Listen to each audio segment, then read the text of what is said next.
I'm so very happy to be invited once again to be present with you to celebrate and commemorate the life and times of Mwalimu Julius Kambarage Nyerere.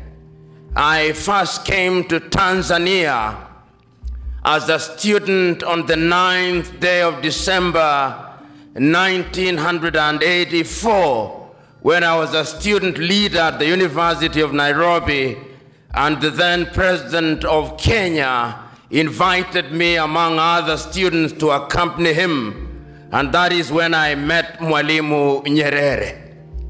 I then, 10 years later, in 1994, visited at the invitation of Professor Harub Othman on the occasion of 40 years of celebration of leadership in Africa, and that is when I formally was introduced to Mwalimu Julius Kambarage Nyerere and his foundation. It therefore gladdens my heart that I'm in the country of a man whom I admire and in a hall named after, and in a hall that is named after another great African, the Osagyefo, Dr. Kwame Nkrumah. The subject that has preoccupied us in the last few days is one that is as topical as it is relevant: the rise or fall of Africa on account of the African politician.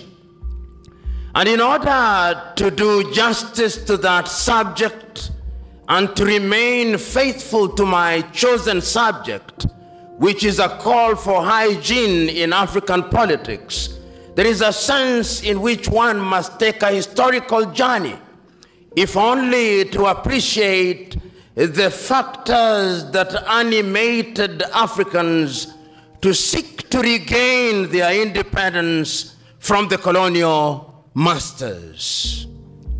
Historians will remind us that we were first enslaved, that Africans were taken, and this we seldom say.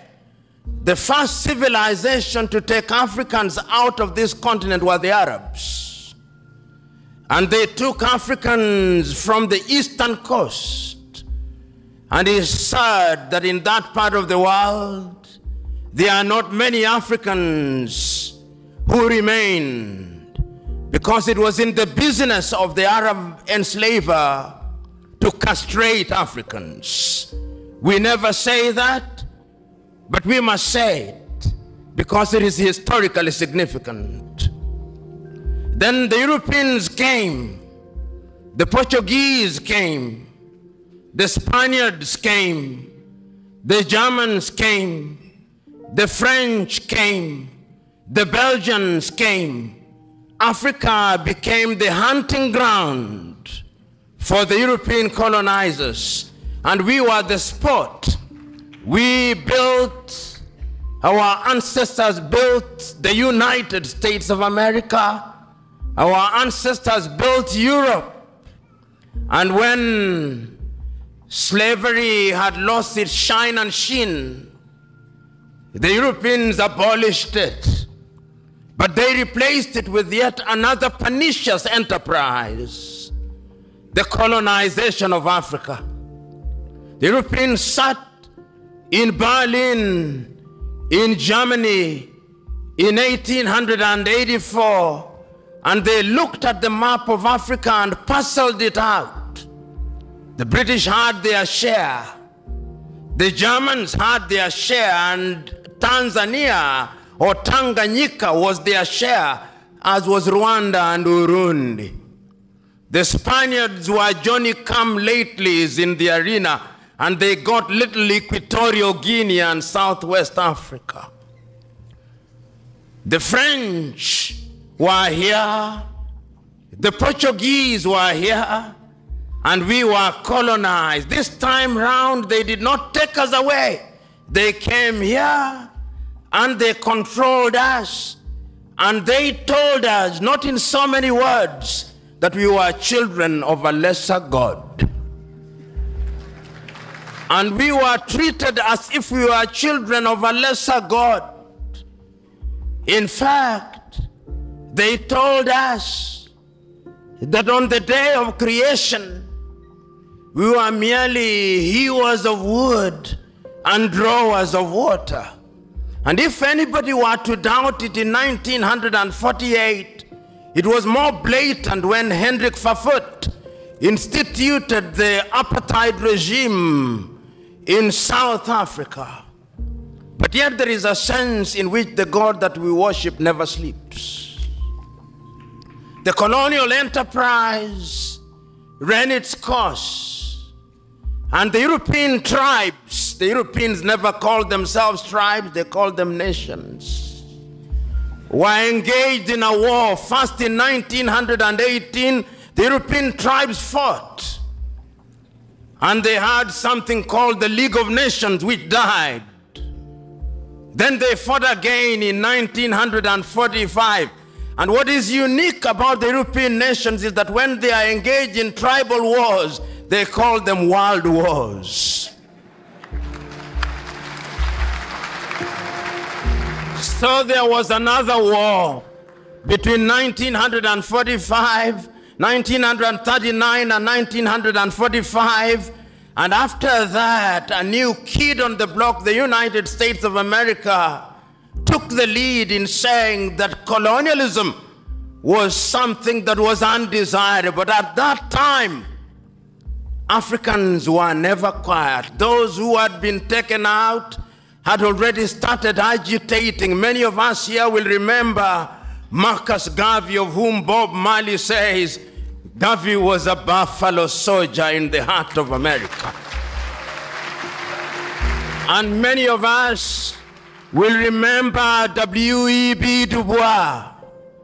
Many of us will remember that they started agitating that Africans must regain their dignity and their independence. And indeed, in 1847, in Liberia, a small group of Africans were brought back in Monrovia, and Liberia became the first independent black nation in the continent of Africa.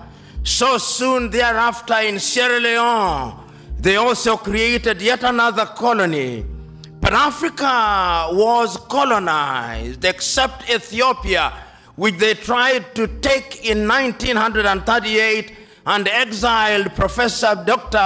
Haile Selassie, and unfortunately they were defeated, as you remember, in the Battle of Adwa. Africa can defeat European tribes. This history is necessary that we are able to appreciate the freedom that we gained. So that Garvey came, W.E.B. Du Bois came, but there was another crop after the 1940s who had had the advantage of European education. And there were people in Europe also who are beginning to recognize that indeed equality was necessary. And this was not anything new.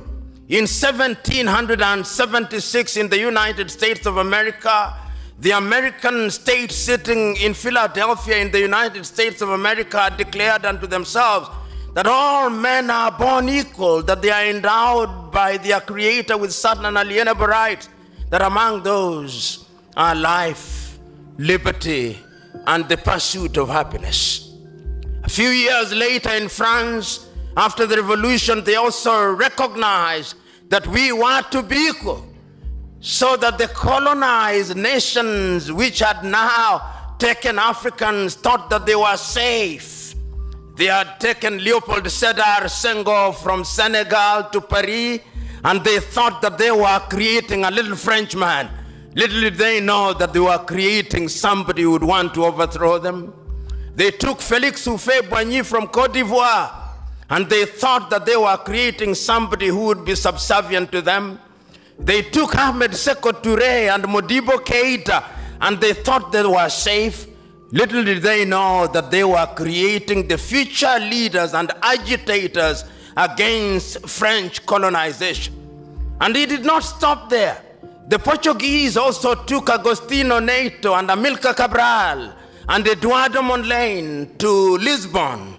Little did they know that those individuals would be the catalyst that would be necessary in the process of decolonization.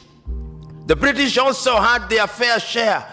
They took others. They took Mwalimu Kambarage Nyerere, Hastings Kamuzu Banda, Kenneth David Kaunda, and many others to the United Kingdom, Jomo Kenyatta. Little did they know that those would be the individuals who sometimes later, and in Ghana, of course, they took the Osagyefo, Kwame Nkrumah, and in Nigeria, they took Dr. Nnamdi Azikiwe, Abubakar Tafawa Balewa, and Sir Ahmadu Bello, the Sultan of Sokoto. There is a sense, therefore, in which these individuals started recognizing that having been enslaved, having been colonized, we now had to liberate ourselves. And the agitation started. And Kwame Nkrumah and his Ghana acquired independence in 1957. And I still can hear Kwame Nkrumah through the vicissitudes of time saying in Accra, Ghana, that Ghana is free and will never be colonized again. But the freedom of Ghana means nothing if the rest of Africa is not free. I can hear Mwalimu Julius Kambarage Nyerere saying that he's prepared to delay the independence of Tanganyika so that Tanganyika, Kenya, Uganda would become independent at one time. Mwalimu could see the future with the exactitude of a Jewish prophet. Jomo Kenyatta and Obote could not. And therefore, we gained independence as separate states, and the story will be told shortly.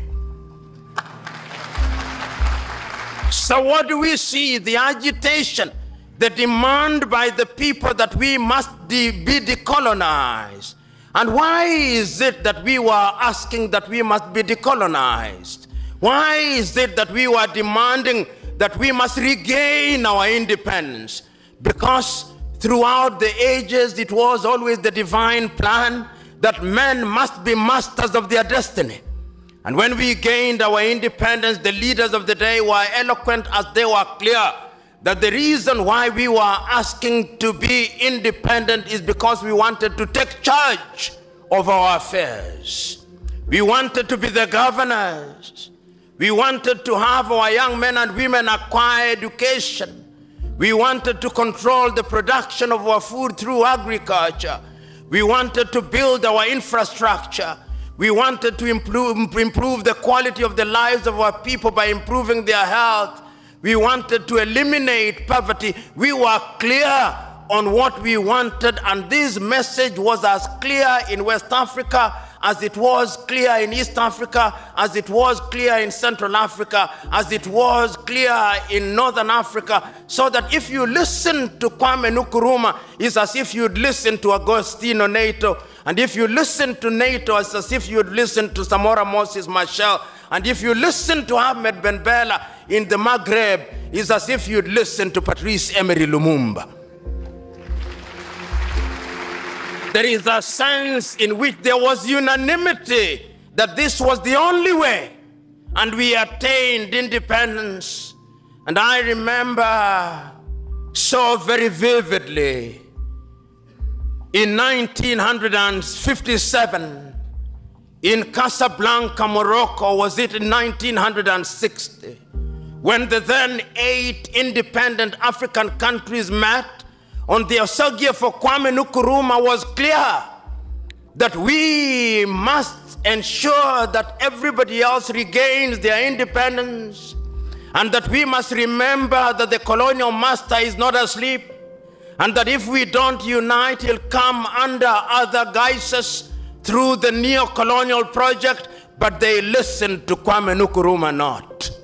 And even before they assembled in 1963, in the month of May in Addis Ababa, Ethiopia, no sooner had countries started attaining independence than the neo-colonial project started taking root.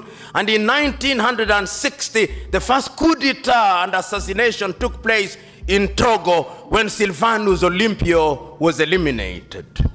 1 year later, Patrice Emery Lumumba was eliminated. So that in 1963, in the month of May, when 32 heads of states and government assembled in Addis Ababa, Ethiopia, there were several speeches, but 3 speeches stand out. Kwame Nkrumah's speech, Mwalimu Kambarage Nyerere's speech, and Emperor Haile Selassie's speech. Haile Selassie was the host, and his inimitable style, he reminded the congregation who are present in Africa Hall in Addis Ababa, Ethiopia, that was a momentous occasion, and that the long-term health of Africa not only required but demanded that Africa must pull in the same direction, Haile Selassie said. And Mwalimu took the baton from Haile Selassie and repeated the same words, celebrating the fact that we were independent and we had the opportunity of determining in our affairs.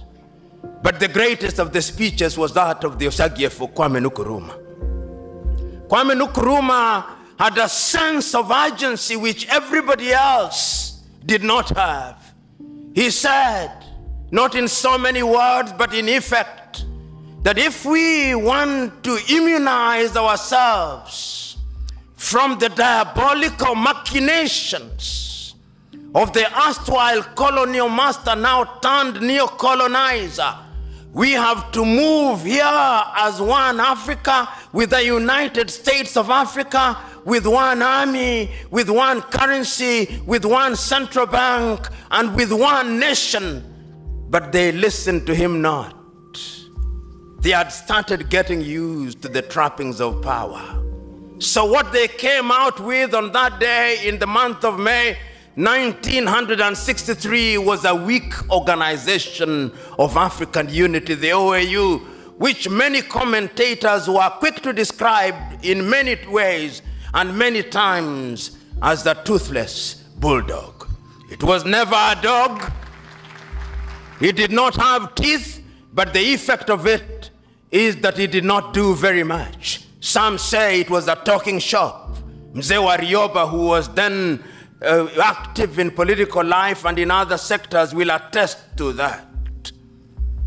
Yet later, we were to create another body, the African Union, and we'll have something to say about that. So we come out of Addis Ababa, Ethiopia in 1963, clear as to what we want to do. The African politician begins to emerge. We have them in different parts, but they begin to show characters that are totally inimical to our expectations. You of the Swahili say, maskini akipata matako huliambwata. Maskini walipata matako zililiambwata. They started getting used to the trappings of power. And we started having countries which we thought would liberate us. And I'm talking about the hygiene of the politics. It started disappearing. Many of these individuals now thought that they were demigods, suffering from what I call the Messiah complex, thinking that they had been brought to Africa to liberate her, and that they suffered from 2 major diseases. One of them is the martyr syndrome, and the other one is the Messiah complex. They think that their countries owed them. Africa started producing leaders that one cannot recognize. How many of you will forget Jean Bedel Bokassa of Central African Republic, that man who murdered little children in the streets because because they did not buy a uniform from his wife. That's Betel Bokas. How many of you will forget Mobutu Sese Seko Kumbendu wa Nzambanga, who changed his country's name and presided over a kleptocratic regime? The Democratic Republic of Congo is the richest resource country on earth. Conservatively, it is said that under her belly, she has minerals, which is equivalent to 34.1 trillion United States dollars. And yet today, it is one of the poorest nations on earth. It is the only nation on earth which on the day of the election has its president saying, we know we ought to have elections, but we have no money to hold elections. When you see a country which has as its official name the Democratic Republic of Congo, know that there is no democracy. In fact, I dare say that any country, two countries that I know insisting on having as a part of the official name the Democratic Republic of something are never democratic. The other one is Korea, the People's Democratic Republic of Korea. It's as if when you can't graduate to be a doctor, you go to the church and you ask to be baptized as Dr. Mwadime.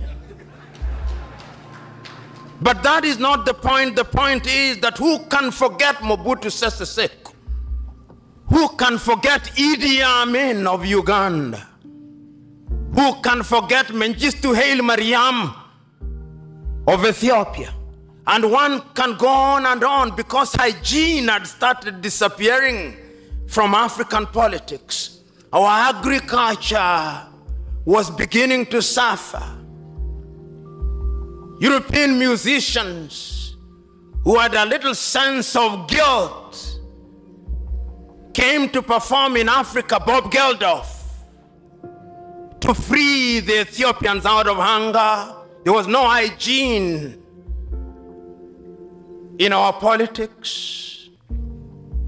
We could not run our education systems. Our young men and women were going to India because the budgets meant for education were consumed by individuals whom we had entrusted with the task of presiding over it. Our health sectors were beginning to collapse. And as I've said before, the political leadership did not have any faith in those institutions. Typically, the typical African politician, perhaps not in Tanzania today, if they were sick, they had a cold, they would not go to Muhimbili, they would go to London. If they were Kenyan, they would not go to Kenyatta Hospital, they would run to the United Kingdom. Tragedy, no hygiene in our politics because Africans had started engaging in theft.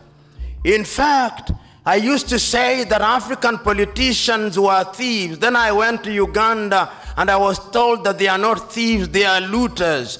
And when I went to Liberia last week, I was told they are not looters. I was told they are looters on an industrial scale. That is the logical metamorphosis of the African politician whose appetite for public wealth is completely insatiable.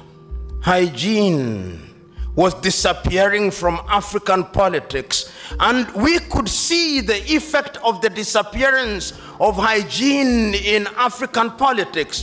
But there was always the erstwhile colonial master to assist.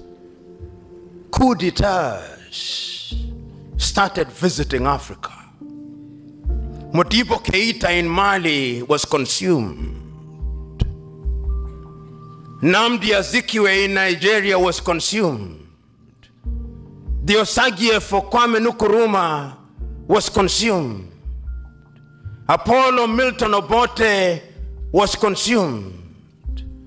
Amilcar Cabral in Guinea-Bissau was consumed. Patrice Emery Lumumba was consumed. Coups were so frequent in Africa that Afro-pessimists were now hard to say that coups were as frequent as breakfast. But even breakfast was not frequent on African tables. We could not feed ourselves because there was no hygiene in African politics. Your typical African politicians took the view that they had a divine mission to preside over their countries. They arrogated to themselves the monopoly of wisdom. If you listen to some of them, and I listen to the radio announcements announcing the activities of one leader of an African country, Habyarimana Juvenal, it would take 3 minutes to say the things that he had done. He was the leading farmer. He was the leading singer. He was the leading intellectual. He was the leading husband. And he was the leading everything. We had monsterized our leaders, and they became immune from any kind of advice. Meanwhile, the African was suffering. The African woman who thought that upon attainment of political independence, she would now deliver in a decent hospital, was still the victim of a village midwife. The African woman was suffering. The African woman who thought that they would now get water in a tap in their homes was still running 5 kilometers away to get water. Meanwhile, our monster leaders were laundering their clothes in France and in Paris. The African woman who thought that they would go to Kariakoo market here in Dar es Salaam or Owino market in Kampala, Uganda, and get all the goodies could not get them because meanwhile the Minister for Agriculture had agreed that bad seed be supplied, and meanwhile we were getting mangoes from Europe. The African woman who thought that they could have food on the table could not have food on the table. We had killed all our sugar industries that we may have sugar from Brazil and Mexico. And the African youth was no different. The African youth who thought that upon realization of independence, there would be occasion for them to get employment was now being humiliated at the embassies of the United States of America as he struggled to get the almighty green card. The young African who thought that liberation would bring something new was now struggling at the United Kingdom embassy, filling a document that is 50 pages long, being asked who their great-great-grandfathers were and what enterprise they were engaged in. And they could not stop there. They went to the Australian embassy and to the French embassy, and the treatment was the same. The African youth was being treated like a leper, like a pariah, like a subhuman being. And they were asking, for what purpose did we gain this thing called independence? And those who are not humiliated in Gambia, in Nigeria, in Niger, were crossing the Red Sea, swimming across the Mediterranean to go to Italy so that they may be enslaved anew. Meanwhile, the African leader was busy looting from their countries and buying mansions in Paris and in London and in Florida, and driving private jets and helicopters and being addressed as their excellencies and honorables instead of being addressed properly as horribles.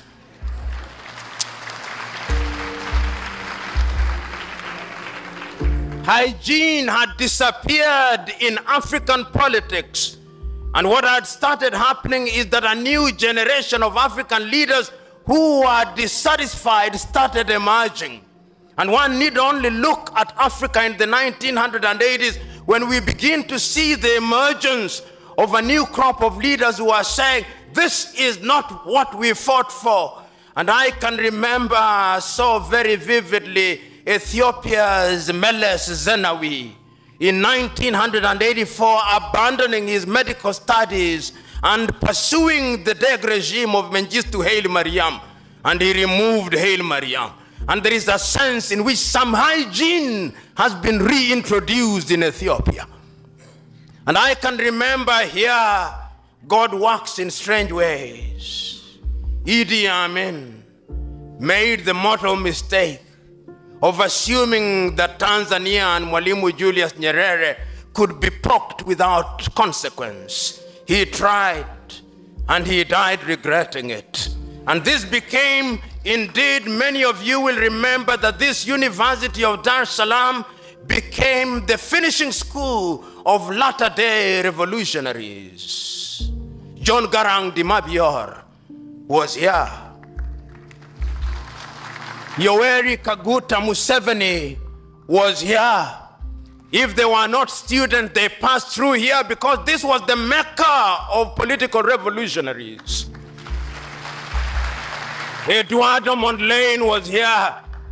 Samora Machel passed through here, if only for a few hours. Nelson Holisa Mandela passed through here. Sam Nujoma came through here. This was the baptism ground.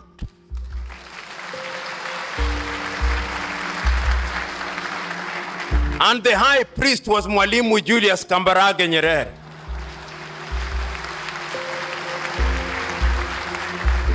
It was he who, in a manner of speaking, said, "With this water I thee baptize, that you may go out there and change your country."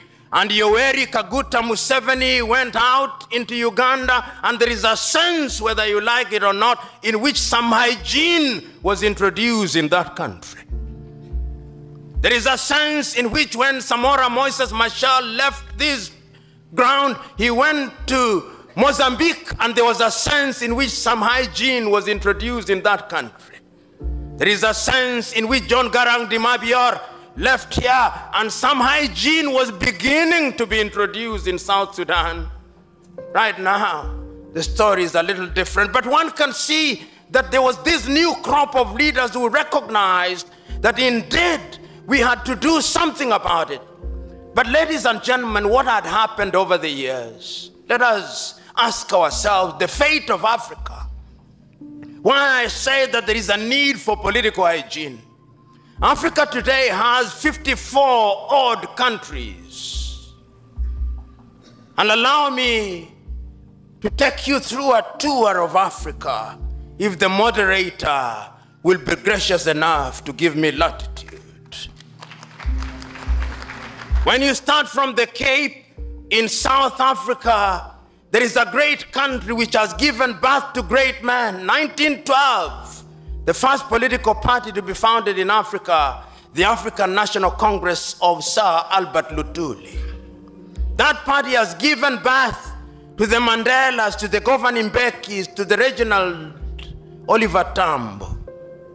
There was great pain during the apartheid regime, but wisdom prevailed upon President de Klerk. And in 1994, we created what was called a rainbow nation. Mandela had his honeymoon. Then came Governor Mbeki, or Thabo Mbeki, the son of Governor Mbeki. Then came Jacob Zuma. I do not know where Jacob is taking South Africa. But from where I am, there is need for hygiene in South Africa, because that is a great country, and that is the anchor of Southern Africa. Nelson Mandela left a country that was called the Rainbow Nation. Today I'm beginning to hear them talk about the Zulu and the Xhosa and the Pedi. It is your own Mwalimu Julius Kambarage Nyerere who says, katika karne ya 21 mnasema tupande basi la makabila, hiyo ni ujinga na upumbavu.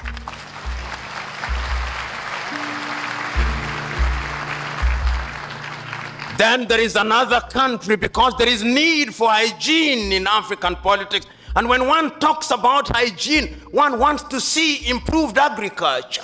One wants to see improved infrastructure. One wants to see improved education. One wants to see that the quality of the life of our women and children is improved.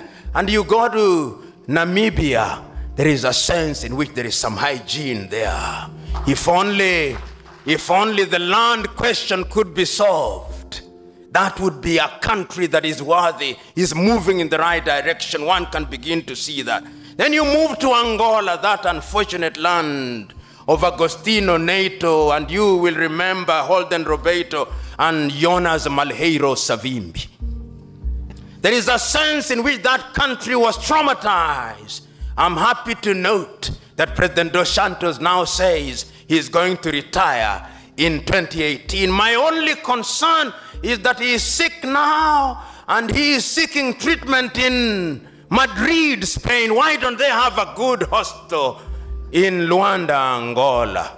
After you've been a president for 20 years, you are going to another civilization to treat you. There is a sense in which there was lack of hygiene.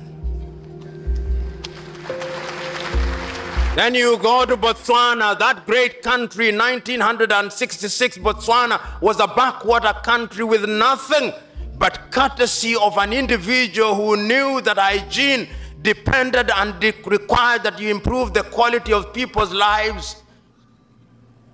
Sir Seretse Khama. And you know, when you have hygiene, even the politics becomes hygienic.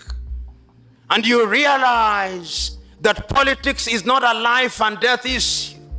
That politics is a question of the competition of ideas. I've just read a Tanzanian newspaper here which I thought was very insightful. Siasa ni kupambanisha hoja sio vioja. And there is beauty in that. And Nyerere put it even better in much more eloquent Kiswahili than I can master. He said, kwanza tutambue ya kwamba ikulu ni mahali patakatifu. But I'm still talking about Botswana, Seretse Khama, Ketumile Masire, Festus Mohai, and Ian Khama. They now know that politics is not life and death. That is a country where there is hygiene. For those who are Afro-pessimists, who think that nothing is happening in Africa, something is happening.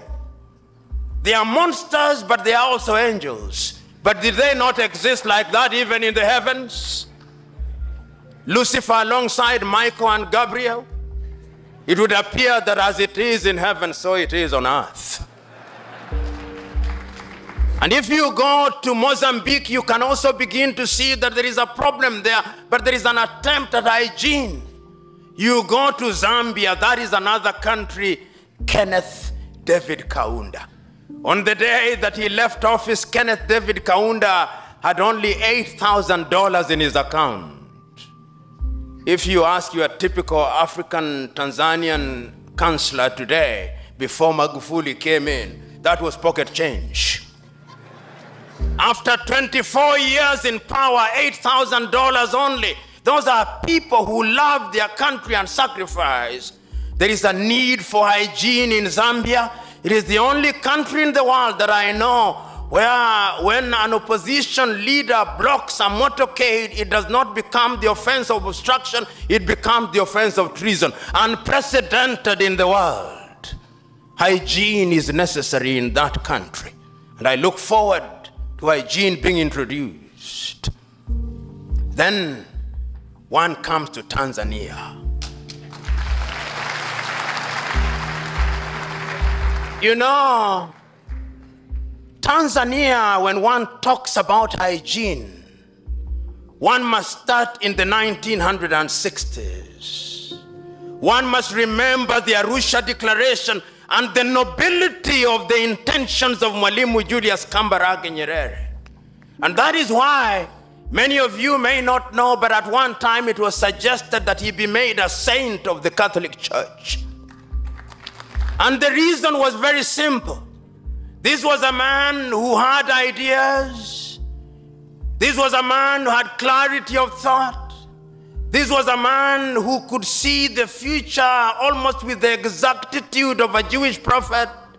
This was a man who had the humility, almost like the humility of the carpenter of Nazareth. This was a man who loved his country. He made mistakes, and when he made them, he realized and corrected them. That is his greatness. Is it not Saint Just who said that nobody can rule guiltlessly? This is a man who found 120 plus ethnic groups and welded them into one nation, so that Tanzanians speak with one voice. You know, if you look at Tanzania and you ask your typical Tanzanian, what was the ethnic extraction of President Kambarage Nyerere? They do not know and they do not care. If you ask Tanzanians what was the ethnic extraction of the second president of Tanzania, Mzee Ali Hassan Mwinyi, the Tanzanians do not know and they do not care because it does not matter. If you ask them what was the ethnic extraction of the third president of Tanzania, Benjamin William Mkapa, they do not know and it does not matter and they do not care. And if you ask Tanzania what was the ethnic extraction of your fourth president, Jakaya Mrisho Kikwete, they do not know and they do not care. And if you ask them what is the extraction of your fifth president, John Pombe Magufuli, they do not know and they do not care. They only know that he's a bulldozer.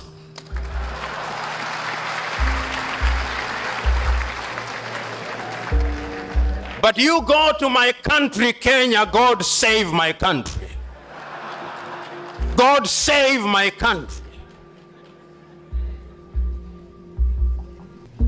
When you meet your typical Kenyan and you introduce yourself as John, they'll ask for the second name, not that they may know your full names, but that they may identify you with your ethnicity and pigeonhole you accordingly.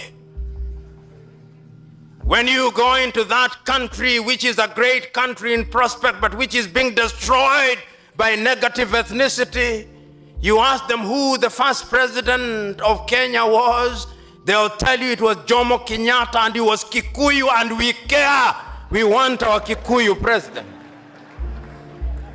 And if you ask them who was the second president, they'll tell you it was Daniel Arap Moi of the Kalenjin extraction, and we cared because it was our turn to eat.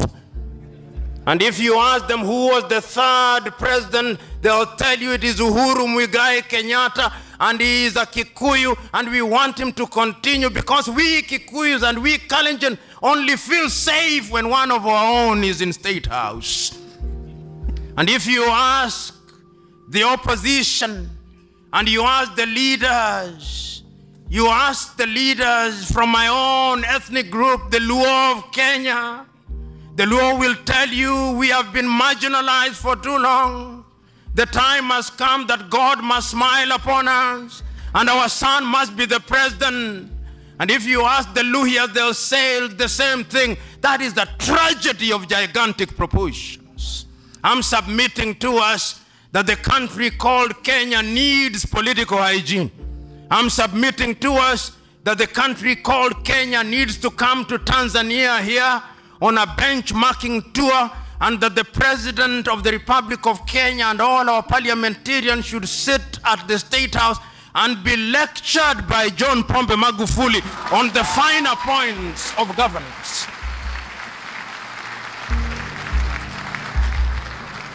Of course, Mzee Warioba will be there, and other stalwarts will be there. Salim Ahmed Salim will be there. Great Tanzanians will be there. And Nyerere will remind us, katika karne ya 21 tupande basi ya makabila, ujinga na upumbavu, because it can destroy a nation. there is need for political hygiene in Kenya. Right now in Nigeria, the Igbos want to secede, and they are being warned by the Yorubas and the Northerners. There is need for political hygiene. But let me also say one of the things that relates to hygiene. Aside from negative ethnicity, there is another thing that has killed Africa and taken away political hygiene: corruption. You know,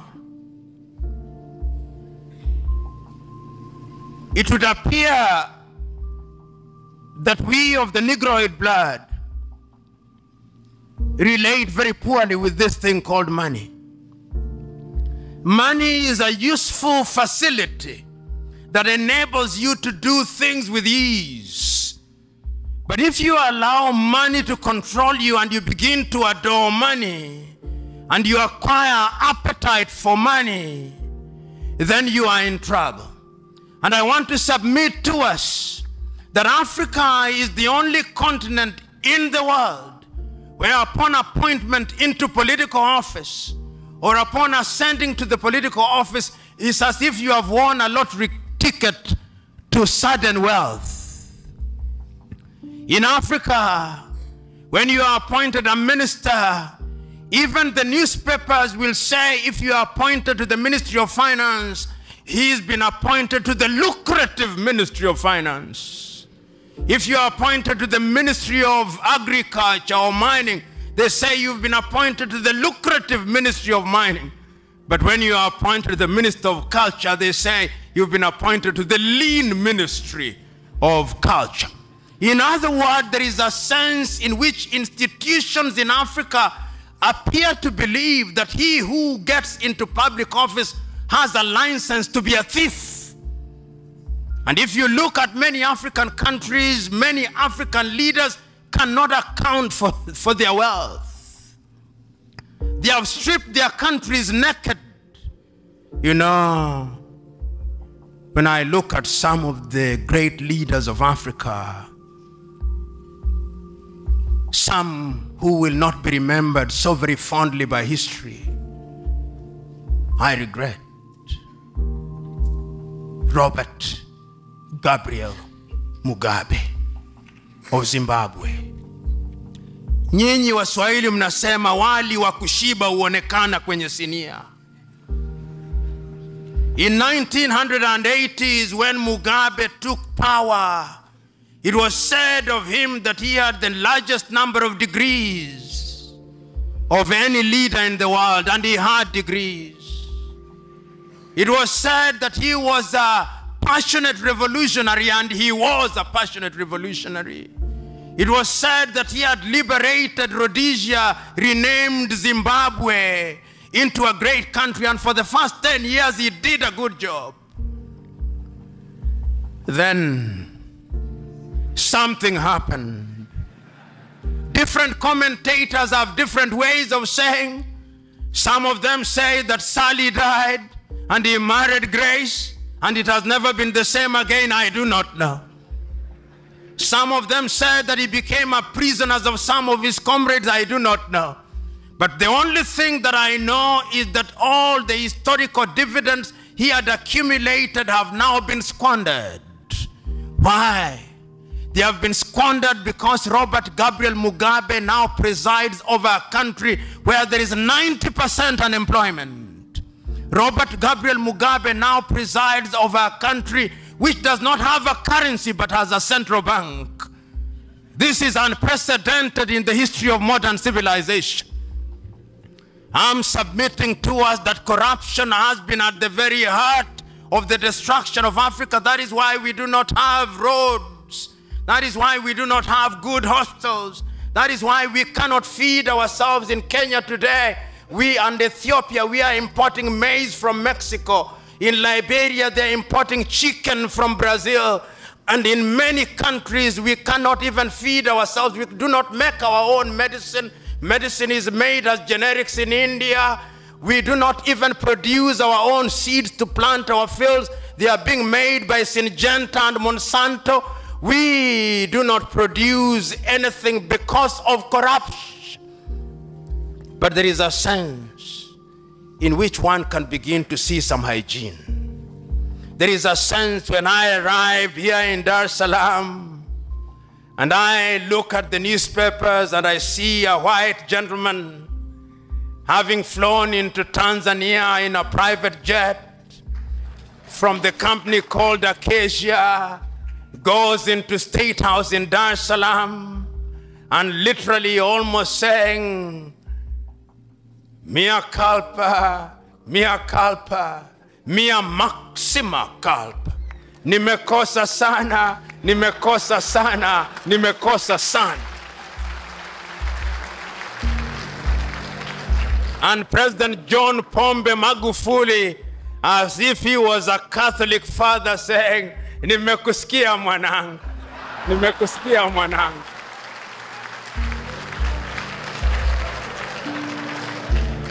Tutakuhurumia lakini kwa masharti. Na masharti ni ya kwamba lazima ulipe ulizozipora.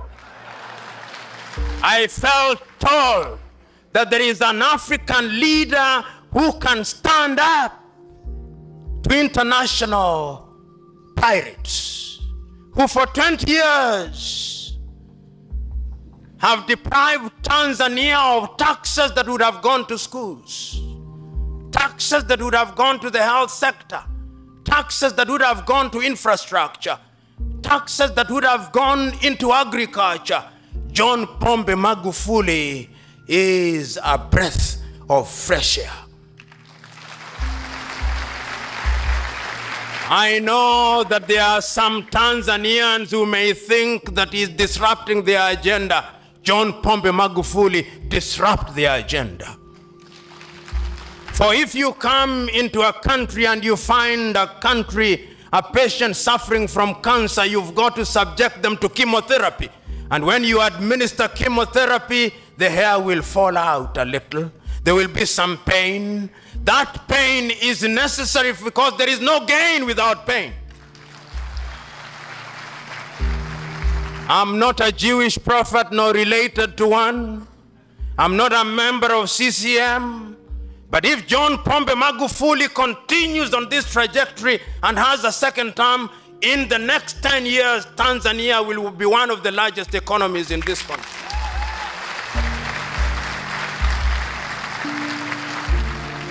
God save John Pombe Magufuli. You know, I was reading a tweet and some American is saying, bring us John Pombe Magufuli. And I was in Kenya and I said at one time that we need to Magulify Kenya. In other words, there is a sense in which a new English word can be found, the Magufulification of Africa. In fact, I dare say that even my own paper, instead of calling it a call for hygiene in African politics, I would say the Magufulification of Africa. And I would still be right. But the whites say that one swallow does not make a summer. There are other good examples in Africa of the beginning of the introduction of political hygiene. Ian Khama in Botswana. Ian Khama in Botswana, it is said that a minister in his government went to him and said, I've been named in a scandal, Your Excellency, help me. He told him there is nothing that I can do. The individual went to his rural home. The following day, it is reported that he had committed suicide. I'm not a sadist, nor do I intend to be one, but if there are such individuals, I want more suicides. Ian Khama is yet another breath of fresh air. Paul Kagame of Rwanda, 1994, the United Nations turned away the Rwandese within 100 days. Anything between 800,000 and 1 million Tutsis and moderate Hutus were killed even in churches. Then there came a tall, lanky man, Paul Kagame, and his comrades in arms. I was there 2 days ago, and one of the best drives out of any airport in the world is to be found in Kigali, in Rwanda. And you can see, so that those who thought that Africans cannot do it, our color is innocent. The Negroid, the dark color is innocent. It is not in our DNA. No. What happens is that there are some within our ranks who are errant, who must be punished. One can go on, but even my own good friend Yoweri Kaguta Museveni found a dilapidated Uganda. And even if you say that Yoweri has now stayed a little longer, there is a sense in which history will remember him fondly. One can go on, but one must also remember that lunch must be served. And if one remembers that lunch must be served, one must also remember that there is the law of diminishing returns. And one must also remember that one must now grow to their conclusion, even as they are talking about a call for political hygiene. So I'm submitting to us this morning that Africa can be great and Africa must be great. But Africa will only be great if we Africans do that which is good and right. The great Indian nationalist Chakravarti Rajagopalachari said that when politics stumbles, the country pays. So the first thing that we must do is to introduce hygiene in our politics. And now that I'm in Tanzania, the first thing that we must do is to magulify our politics. I know that there is a Kiswahili saying, mgema kisifiwa tembo litia maji, and I'm conscious that one of the names of President Magufuli is Pombe. But I have no doubt that President Magufuli will remain on the right course. As you say here in Tanzania, atabaki kwenye njia kuu hata chepua.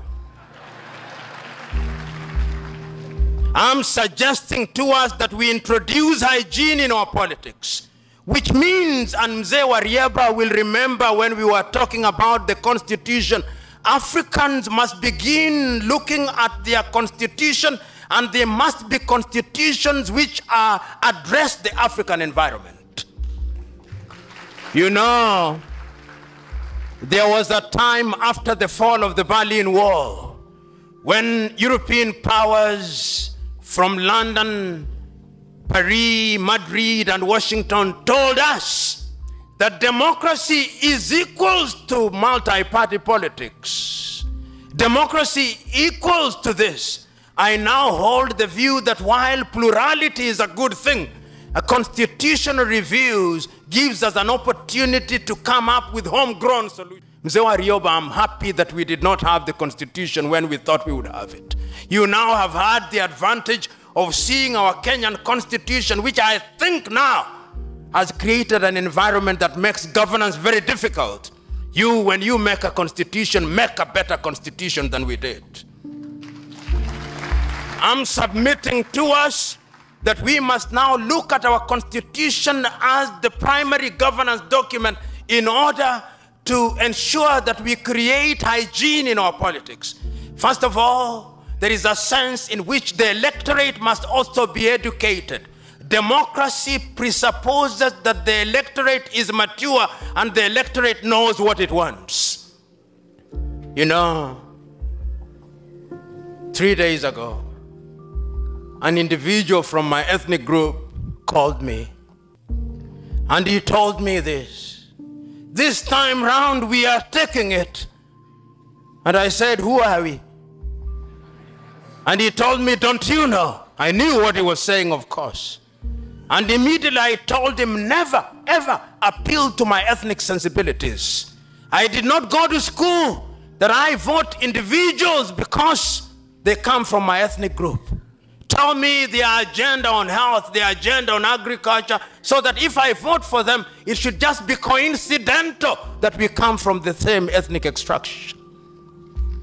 I'm submitting to us that even you, the electorate, when you are called upon to vote, vote right.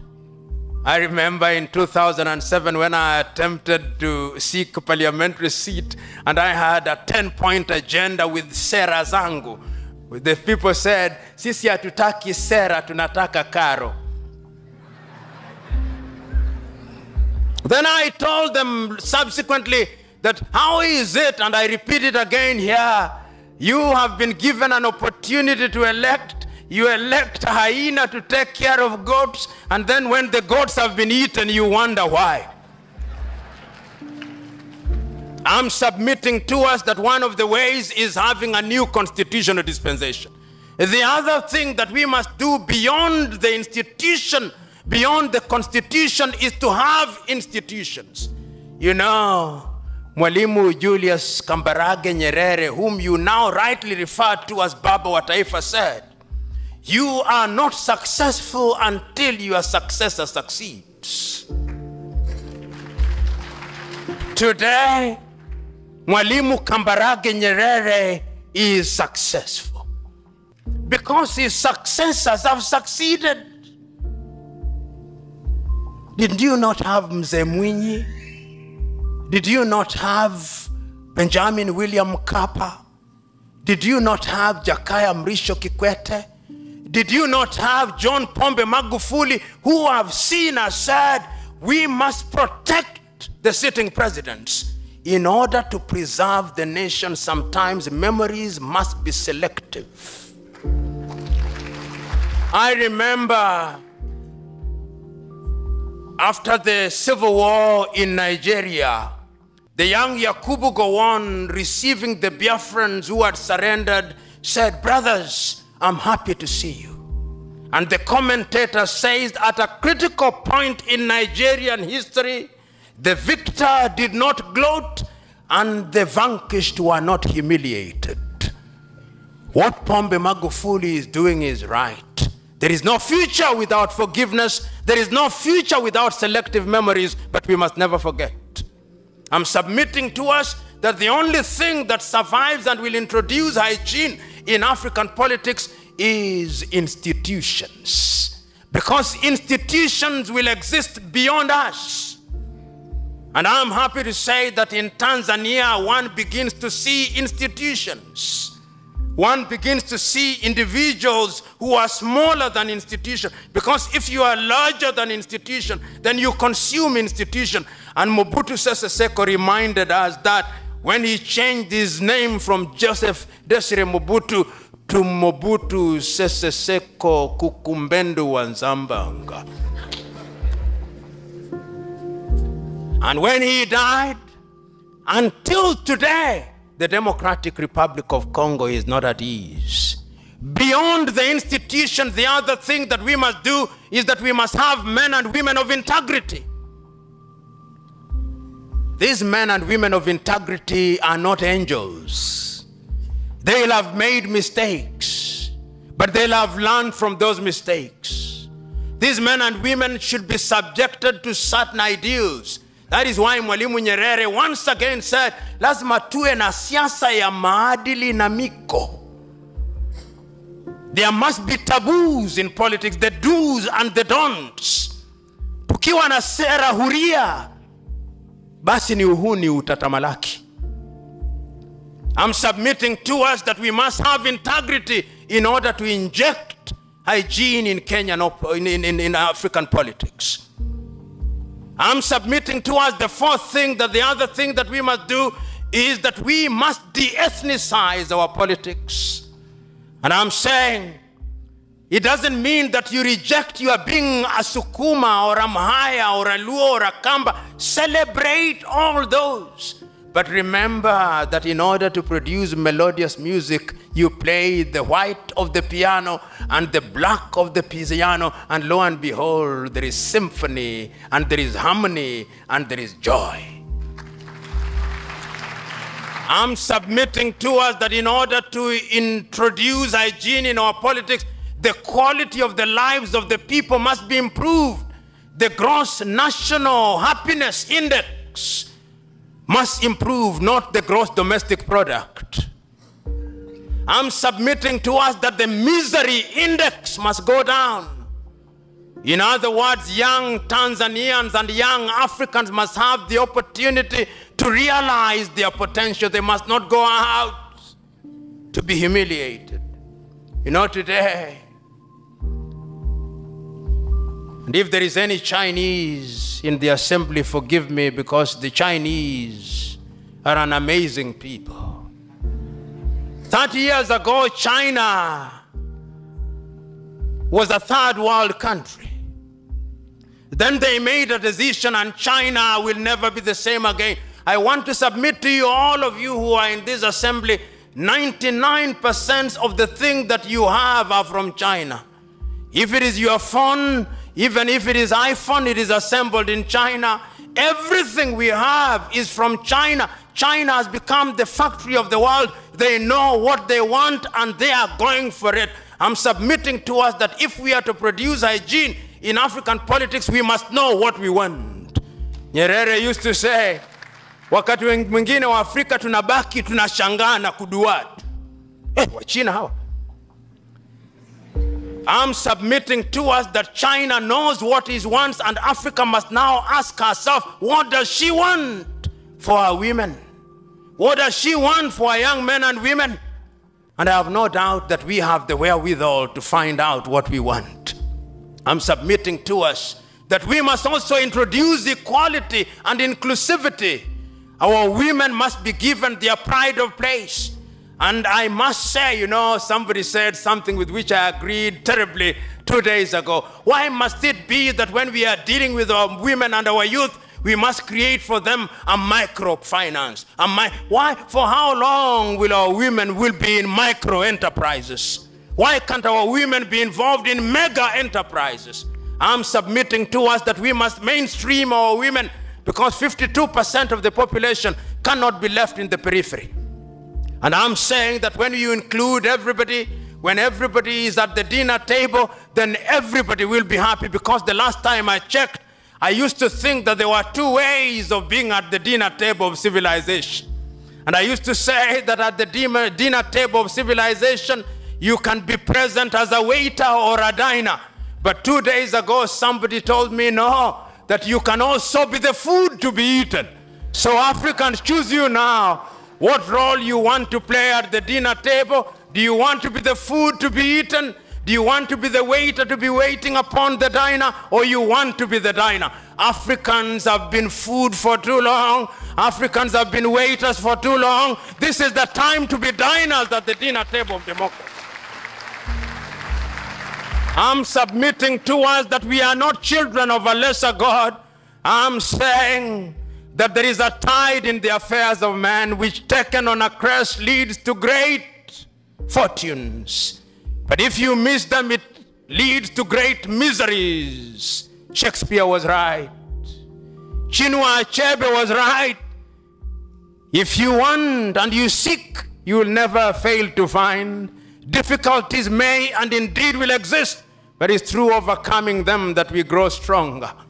And I'm submitting to us that we have the ability to do that. And to the young Africans, Chinua Achebe posed the question, where are the young suckers that will grow when the old banana dies? Are you those young suckers that will grow when the old bananas who are seated here die? Because the future of Africa is in your hands. Young Chinese are coming here, teaching us how to read Mandarin. Are we teaching them Kiswahili? Young Chinese are coming here working 7 days a week. Are you working 7 days a week? You artists, kuku can vaa raizoni, but beyond varing raizoni, the kuku must land and liberate Africa. You young Africans, why are you going to Europe and America? You young Africans, why are you celebrating Manchester United, not younger? You young Africans, why don't you have Sunday Manara and Gibson Sembuli recreated rather than Cristiano Ronaldo and Lionel Messi?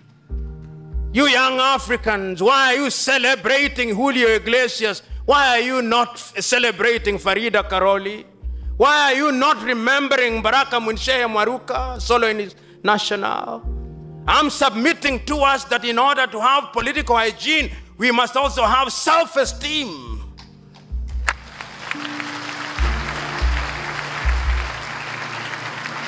Kwa Kiswahili lazima tujiamini sisi. Self-esteem. Once we have self-esteem, that we know that we are equal and that God in his divine wisdom decided the God that I worship is a God of diversity. He looks at a white man and a white woman and he says, behold, the great creation. And he turns to the Arab, the brown Arab, and says, oh, what a good brown creation. And he turns to the slitty-eyed Chinese and the Japanese and he says, behold, what a great creation. And he turns to the Negroid and says, I perfected it here. What a perfect turn. So that when we sit at the dinner table of civilization, it is the diversity that we should look forward to. And I'm submitting to us that once we've done all that, then Africa will be great. Once we have done all that, Africa will be great and Africa can be great. But Africa will not be great on the basis of pronouncements. I know that the Africans sat in Addis Ababa, Ethiopia, and came with Africa Agenda 2063. But Africa will not realize Agenda 2063 when 90% of African Union budget is externally financed. He who calls the piper calls the tune. That old English saying is still true. Because as they say in French, plus ça change, plus la même chose. The more things change, the more they remain the same in Africa. But I'm submitting to us that this time round, they must not remain the same. So, fellow Africans, and individuals who may not be Africans but are from other civilizations and our sisters and brothers, make Africa great. This continent can be great. Make Africa's education great. Let Dar es Salaam University be great. Let Nairobi be great. Let Fura Bay in Sierra Leone be great. Let our education be great, and we will make it great. Let African agriculture be great. Let us feed ourselves. Let us have food and beef and chicken and grains made in Africa. Let African agriculture be great. Let African infrastructure be great. Let us have the new train moving from Addis Ababa in Ethiopia to Dakar in Senegal and from Cape Town to Cairo. Let there be great infrastructure. Let us have one passport so that when I arrive at Dar es Salaam, I'm not asked for my passport. Please, let us have one. Let us have one currency so that I don't have to fly for 1 hour and I confront Tanzanian shilling. I fly for 55 minutes, I confront the Rwandese franc. I confront the Angolan kwanza. Let us have a unit of currency which is uniform. You can call it the Afro, whichever name you prefer, but let us have one currency. I'm submitting to us that we can be great. Let us have our women occupy their pride of place. Let us make the Congo, the Silicon Valley of Africa. Let us make Niger or Burkina Faso the head of nuclear power. Let us make Congo and the Kariba the production headquarters of electricity. Let there be light in Africa. Let there be light in Africa. And I'm submitting to us that that can be achieved if we introduce hygiene in African politics and African affairs. Let us have Africa Magulified. God bless you.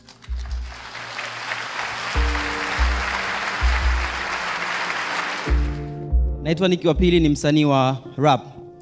Mimi nataka kufanya tu tafakuri kulingana na aliyosema profesa. Na nataka ya maswali tu ya tafakari sisi, sio profesa. Cha kwanza, je, tulipelekwa ukoloni kwa sababu tulikuwa tuna low self esteem? Tulipelekwa ukoloni kwa sababu tulikuwa hatuna taasisi imara?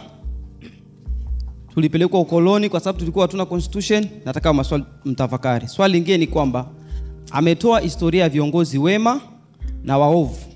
Je, swali ni swala la tabia ya mtu mwenyewe kuwa mlafi, kwamba kina Nyerere walikuwa na tabia nzuri na wakina Idi Amin kwa tabia mbovu, au ni swala la mfumo linamplace kiongozi kuplay role fulani ya ufisadi na mfumo wenyewe wa kifisadi? Swali lingine, tumesikia kina Nkuruma waliondolewa, kina Sankara, kina Lumumba. Kwa nini? Sio kwa sababu walikuwa kwa serikalini wanakataa kula rushwa. Waliondolewa kwa sababu walikuwa wanataka kuvunja mfumo wa kinyonyaji wa uchumi. Tusipoteze hiyo point. Kwa hiyo ukombozi wetu ni kubadilisha kiongozi, tusubiri aje kiongozi mwema, au ni kubadilisha mfumo wenyewe mzima? Tunasema tutengeneze katiba. Katiba ni mchakato wa kirasimu, ni mchakato wa tabaka gani? Tabaka gani litahozi mazungumzo ya katiba na litawakilisha interest za kina nani? Tunasema tutengeneze taasisi. Taasisi katika fikra zipi? Kwa sababu hiyo lugha ya taasisi inaongelewa na wakubwa World Bank wote wanaongea. Au taasisi katika lugha ya mwalimu ya kusema vijiji ndio vituo vya demokrasia, vituo vya maendeleo, au vituo vya mamlaka? Je, tatizo ni rushwa au ni mfumo mzima? Kwa mfano mimi nagombea ubunge, natafuta hela za kampeni kuwa mbunge. Chama kinagombea urais, natafuta hela za kampeni kuchukua madaraka. Hizo hela wanapata kwa nani? Wanapokuja kupata mamlaka, hiyo mikataba waenda kufanya kwa nani? Kwa hiyo kumbe huo mfumo wenyewe wa demokrasia ni tool, ni chombo cha kufanikisha huo mfumo mzima wa unyonyaji ufanye kazi. Kwa hiyo profesa ameongea vizuri sana, lakini kwangu mimi nasema ukombozi wa Afrika hautaletwa na Mesaya, Masi. Hata ukiwasoma kina Mwalimu, kina Cabral, kina Sankara, waliogopa sana hiyo dhana ya umasi ambao sisi wote tunaiabudu. Leo tumejaa kwa sababu anakuja Profesa Lumumba. Ni dhana ya umasi. Hakuna wakulima hapa wamekuja kutoa mada. Hao ndio wanaishi umaskini kila siku. Hakuna wakonda, hakuna wapiga debe. Kuna hiyo hierarchy ya kuhodhi maarifa. Sisi wasomi ndio tutaongea. Wale wanyonge tumewaacha. Kwa hiyo kwangu mimi nataka kukazia kwamba mapinduzi pekee ambayo yataikomboa Afrika kwanza ni kuvunja huo mfumo mzima wa uchumi na kubadilisha mfumo kama Mwalimu alivyotaka kubadilisha mfumo. Turudishe nguvu kwa wananchi. Tukumbuke mapinduzi ya Afrika yalipigwa na wananchi, lakini viongozi walipokuja kuyashika na kukaa kwenye mikutano waliwalagai na kuwauza wananchi. Tunatengeneza taasisi, lakini Mwalimu alisema taasisi za demokrasia. Kwa sababu zako ni taasisi lakini ni chombo cha ubepari. Kwa hiyo kwangu mimi naungana na profesa kwamba tumeona viongozi wachafu, lakini mfumo unawapa fursa za kuwa wachafu. Kwa hiyo lazima tuelewe mfumo mzima unafanyaje kazi na tools zake ni zipi. Mimi naogopa sana hizo lugha za taasisi, equality, kwa sababu wakoloni ni lugha zao hizo. Katiba na kila kitu. Kwa mimi narudi kwa sababu ilimfanya Sankara akawawa Hani wa South Africa, akawawa Lipumba kwa sababu walitaka kubadili mfumo wa kiuchumi. Na ni lazima uanze na dira kubwa kama Mwalimu alibadilisha elimu, alibadilisha siasa na kila kitu, kutengeneza mfumo mpya. Kama ambavyo wazungu walivyotoka kwenye ukabaila kwenda kwenye ubepari, waliua mfumo mzima wa ubepari. Kwa hiyo kama tunataka turudi, lazima tuue mfumo mzima wa unyonyaji na tools zake zote. Tutengeneze mfumo mpya ndio tutaweza kutoka. Lakini hizo lugha za katiba na nini, hizo ni lugha za warasimu. Asante sana. I'm Dr. Wale Okedino, a former member of the parliament from Nigeria. And I have two questions for you. When you are making your beautiful presentation, you condemned President Mugabe for staying too long. But you are partial to Museveni and Paul Kagame. Are you trying to tell us that we can allow a little extension of office for our leaders? Or how do we do this? Thank you. Thank you. I am Dr. Camillus Kasala of the Eastern Africa Statistical Training Center. I have followed Professor Lumumba's presentation. I would like to submit to us that this, what I'm going to say, will be the summary of his presentation, very short. There is no hygiene in African politics because of what I call the not always vicious circle.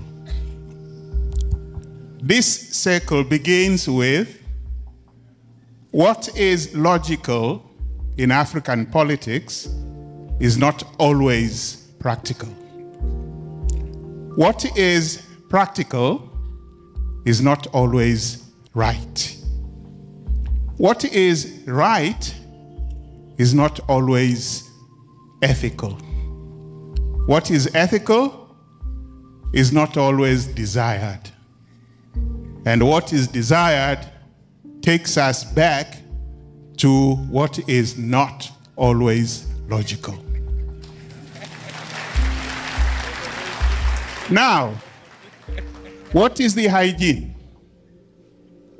Mwalimu Nyerere avoided what I call temptations of 5 Ps.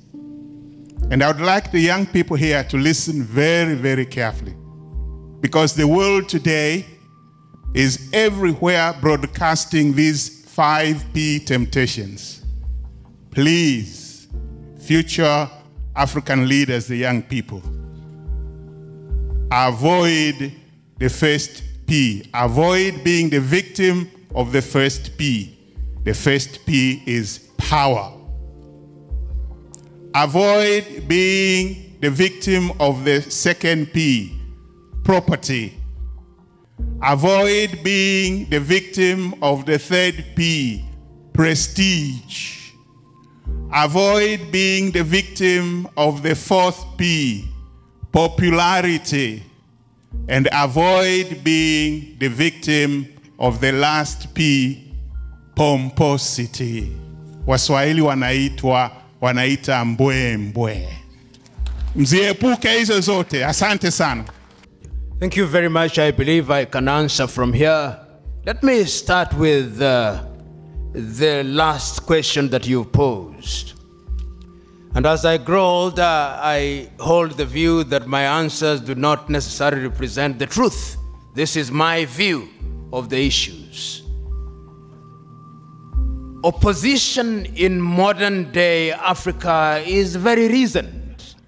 If you look at the first leaders, the whole idea of building the nation they thought could best be articulated by having one-party state. They said, we are so fragile, we are so diverse, that we must have one political party. And there is a sense in which they were right. If you look at your typical European nation, and I want you to look at Europe from Sweden, there will invariably be nation states. If you go to Sweden, they are the Swedes with a small Lap or Sami population.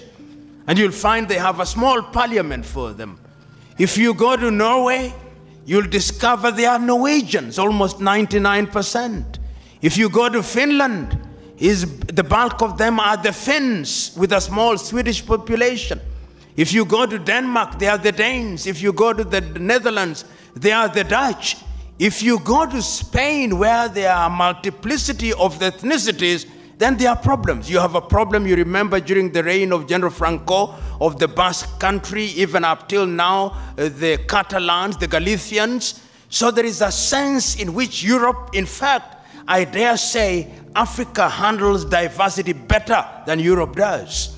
If you go to the Baltics, you find the former Yugoslavia, which has produced several countries from Yugoslavia. You have the Slovenes, the Bosnians, the Herzegovina. There is a sense the Soviet Union collapsed before our very eyes. But Africa somehow, and this was once again, many of you will remember in 1963, the Addis Ababa conference, and 1964, the Cairo conference, what is normally referred to as the Nasserite Nyerereist Nkrumahist approach. that we should not redraw African boundaries because it would create conflict. And there was a sense, therefore, that if you came to many African countries, they say, let us have one-party states. And many of the party states, the states or the parties that took over power were revolutionary parties. They were freedom-fighting parties. If you came to Kenya, Kenya African National Union, in Tanzania, TANU and Afro-Shirazi, in South Africa, African National Congress, MPLA, FRELIMO, ZANU-PF, and all these parties. And they took the view, let us have one party so that everybody is under the umbrella of that party to avoid ethnic division. And one may quarrel about that particular approach, but if you look at it, there was merit in it. Then, of course, Europe persuaded us. Europe is always in the business of persuading us that you cannot have democracy when there is only one party, and that therefore we have multi-party politics. And many African countries were dragged wailing and kicking to this dinner table of multi-partyism. Nyerere was one of the cleverer ones. He did it before everybody did it and said, let us admit it. And you had NCCR, Mageuzi, Chadema, and all those parties. But the net effect is that the African politician is a very conflicted individual. Because on the one hand, he has culture and tradition defining how he behaves, but on the one hand, he also wants to behave as if he is a typical British or Dutch politician. So I say sometimes that when you look at an African politician, he suffers from split personality. And I say this in all seriousness. What the African politicians in many countries say on the platform is not what they believe in. And our own president, former President Daniel Moi, used to say it very well. After he had read the English speech, he would say, nimesema hayo nimesema, sasa wacha niseme. In other words, there are things that you say for the comfort and benefit of the so-called modern society and for Europe and America and Washington to hear, but there are things that you now say to Wazawa. And those things are different. So multi-party politics, because when you introduce multi-party politics, the assumption is that there are clear ideological differences. If you go to Europe and America and you talk about the Tories, there are ways in which they believe that government must be run in this way. You go to the United States of America, there are sense in which the Republicans have a way in which they think government should be run. If you go to different countries, but if you come to Tanzania, what is it that Chadema wants to do that is different from CCM? What is it that NCCR Mageuzi wants to do that is different from CCM? If you look at them, the difference is possibly 1%. If you go to Kenya, where we have 63 political parties, if you ask these individuals, what do you want to do? They'll tell you we hold the view. They'll not tell you in so many words. I'm the one who normally says it on national television. They hold the view that because the present administration is an administration that has brought together the Kikuyus and the Kalenjins, the next combination should now have the Luos and the Luhyas and the Kambas and a little Masai, so that essentially the election we'll have in the month of August on the 8th, as I've said rather harshly and bluntly, is not an election on issues. It is an ethnic census to determine whether a combination of Kikuyus and Kalenjins is larger than that of Luos, Luhyas, and Kambas, or vice versa. And if you look at how they have divided it, they have actually said it. If you look at our typical Kenyan politician, he says, we the Luos, it is our turn now. We the Luhyas, it is our turn now. So that when we talk about opposition, running an African country is not very easy. If you go to Angola, it is the Ovambo and the Ovimbundu. If you go to South Africa, it's the same thing. You've got to ensure that Zuma is the president because you've got to settle the spirits of the Zulu. If you go to Nigeria, right now the Igbo think they're excluded. And if General Buhari is unwell, the talk is already there. Will Osinbajo take over, or will it be a northerner? Rather premature, if you ask me. So what is opposition? If I was the president of a country, this is what I would do. Recognizing that African countries are fragile, I would have monthly meetings with all opposition leaders. Monthly. Because some of these opposition leaders, the truth be told, what they want is to be heard. They want to have an opportunity to contribute to the entire national enterprise. And they have good ideas, some of them. But in many ways, they have good ideas. And I think that there is a sense, if you look at an article that has been written by Mwalimu Nyerere a while ago, he says, if you read more, you become more enlightened. There is a sense in which that is what African leaders forget to do. Mandela tried to do it when he was the president. One day, when he went out, he appointed Gacha Buthelezi to be the president. And Gacha, I think, was very satisfied during those few days. So one of the things that we must realize, opposition and government, is that we are working and moving in the same direction. So my prescription, whether it's taken or not, is another debate. Ensure that these individuals are involved. Have quarterly meetings with all of them. Tell them, this is how you tell us how to run government. In fact, in many African countries, what I would do is to ask the opposition leader, I'm putting together my government. Do you have any problem with being appointed into my cabinet to serve so that these beautiful ideas, we mix mine with yours and we govern Tanzania? That would be my approach.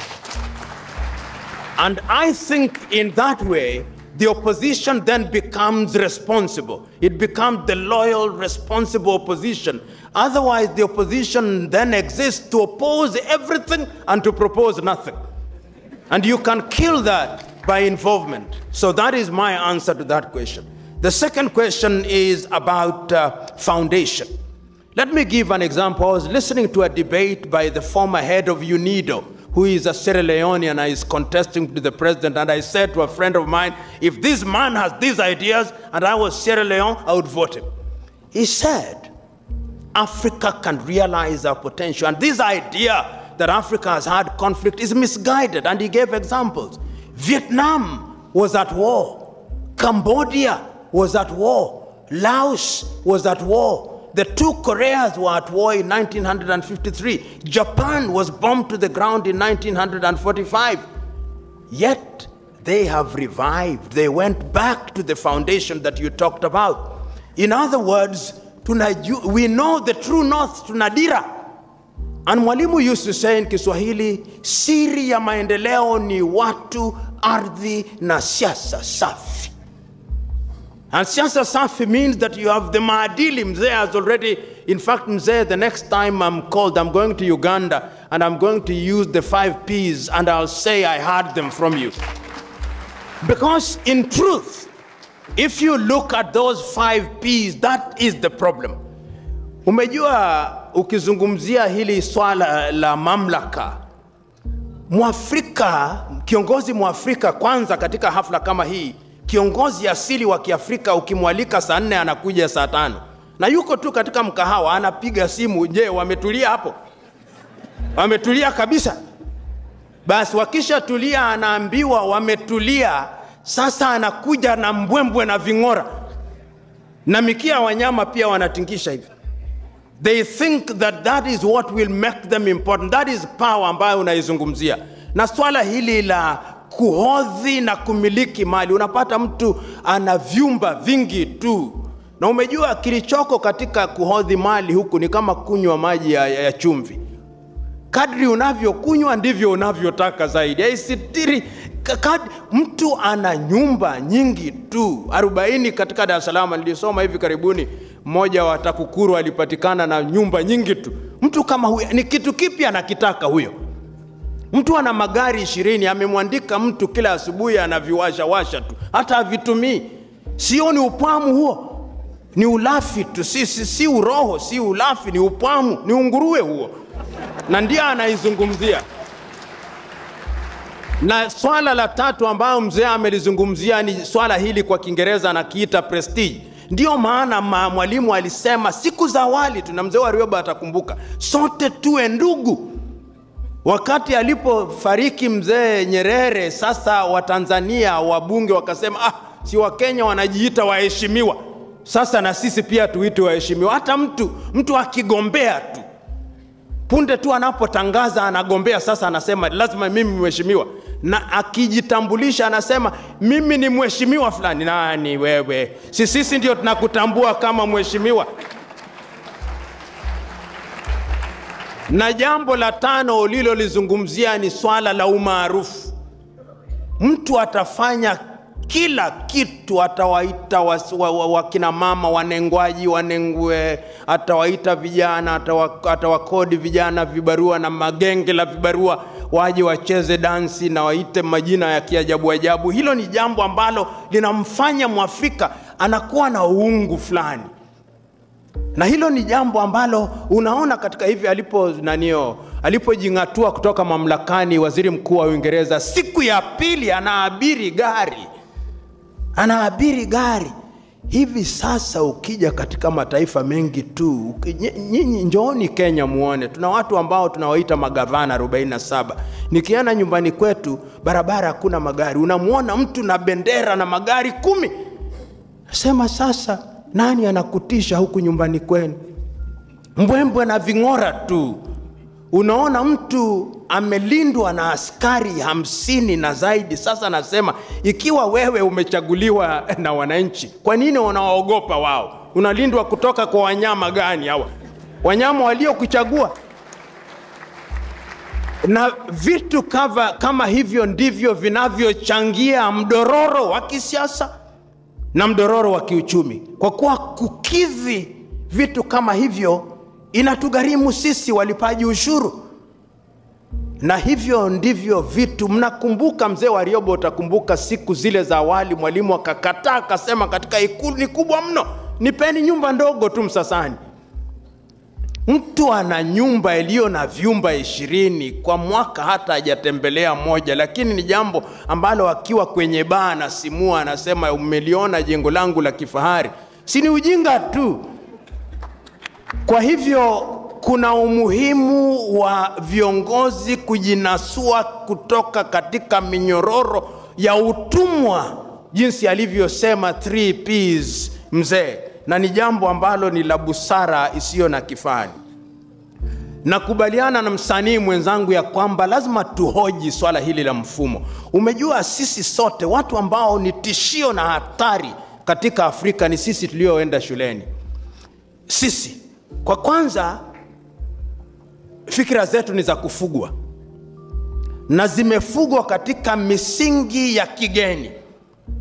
Na Waafrika fikra zetu zinafugwa na jamii mbalimbali. Ukiwa tulitawaliwa na Waingereza, kwanza kabisa walikuja wakatubadilisha majina. Umejua jambo la kwanza, hata Mungu alipokuwa anataka kubadilisha, ukiwa Abraham anakuita Abraham, ukiwa Sarai anakuita Sara. Sasa sisi kwanza kabisa, ukiwa Mkristo, wewe ukiwa jina lako ni Nyakulinga, wanakuambia lazima uwe John, ndio jina lako la Kikristo. Ukisha kuwa John, ukienda shuleni unaambiwa Kihaya ni lugha duni, sasa elewa Kiingereza. Na mifumo sasa, ukiangalia katika taasisi nyingi tu, kinachofanyika ni ya kwamba ni fikra hizo za kufugwa. Wewe tuangalie, niligusia swala hili la Wachina. Kwa nini Wachina, sijui kama katika chuo kikuu cha Dar es Salaam kuna taasisi ya Confucius. Wana maono ya ajabu hawa. Katika kila chuo cha Afrika kuna taasisi ya Confucius, kwa kuwa kile ambacho wanataka kufanya ni kutupa fikra za Kichina.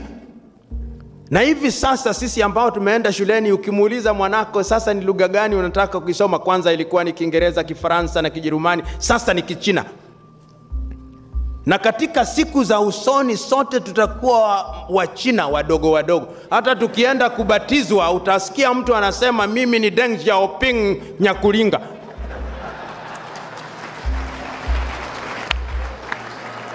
Umejua swala hili nalizungumzia kwa utani. Kumbukeni ya kwamba Wachina walikuwa na sera fulani ya kusema ya kwamba Wachina hawazai mtoto kuzidi moja. Sasa wamebadilisha, wanasema wanaweza wakawa na mtoto wa pili. Na nilisema ya kwamba huyu mtoto wa pili anaandaliwa. Huyo mtoto wa pili ndiye atakayefanya katika nchi za nje ikiwemo Afrika. Mimi nawaenzi sana watu hao kwa kuwa wanatambua ni kitu kipi wanakitaka na wanakifanyia kazi. Sisi wa Afrika, jambo la kwanza nasema na kusisitiza ya kwamba tunahitaji mikutano 4 kule Addis Ababa ya viongozi wote, tuna taasisi wakilishi wote, na katika mkutano wa kwanza swala mama iwe ni kitu kipi kibaya. Tukisha chokoza hoja hiyo na kuidadisi, tuwe katika mkutano wa pili tuseme baada ya kutambua kitu kibaya tutalitatua kwa namna gani, na mkutano wa 3 tutautatua kwa njia gani, na wa 4 kwa muda gani. Tukifanya hivyo, kwanza tutamtambua ya kwamba kuna makabila mengi. Tukisema ya kwamba Waafrika tuungane, hatusemi ya kwamba tuwe na mila na desturi zetu tuzitupe nje. Tunasema lash, Wayoruba wawe Wayoruba tu, Wahaya wawe Wahaya tu, Wakongo na wawe Wakongo tu. Lakini tukumbuke ya kwamba vitu tunavyovitaka kama Waafrika ni sawa. Mwafrika anataka chakula kizuri tu. Si mwalimu ndiye akasema ya kwamba vijana ni kuwa na siha bora, malezi bora na bongo kali. Kwa hiyo jambo la kwanza tunataka kula vizuri.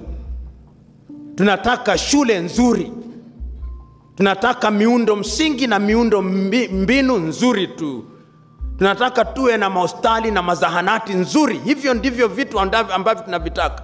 Tunataka tuwe na ajira kwa vijana wetu, ili kijana wa Kitanzania akipata fursa katika nchi ya Liberia iwe ni rahisi kwenda huko. Umejua katika nchi za Ulaya kilichoko ni ya kwamba vitu vya msingi haviwasumbui kijana. Kwa kadri kijana ambaye amelelewa katika nchi ya Norway akisema ya kwamba kula ni ya kwamba alikula sosiji 2 tu, lakini Mwafrika akikwambia sijala kwa muda, huyo mtu anasononeka, hajara hata maji hana.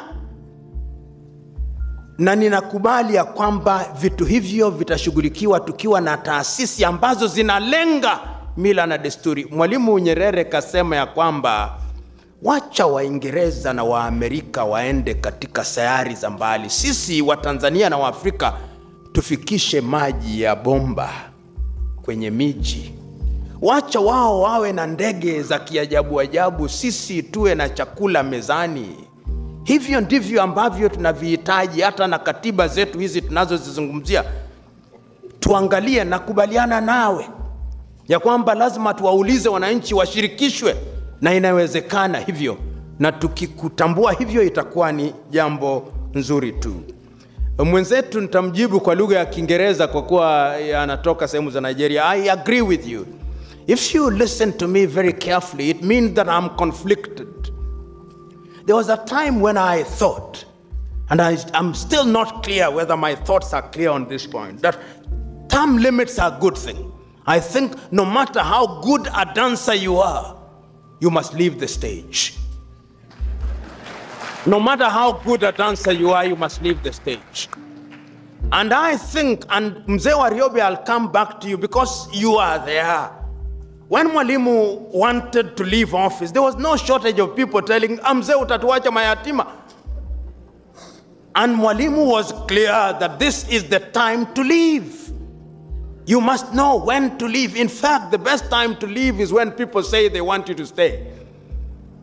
And I am conflicted in the case of Yoweri Kaguta Museveni and Paul Kagame for historical reasons.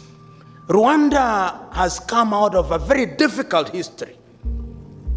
And for that reason, the institution, the personal presence of Kagame has been very useful.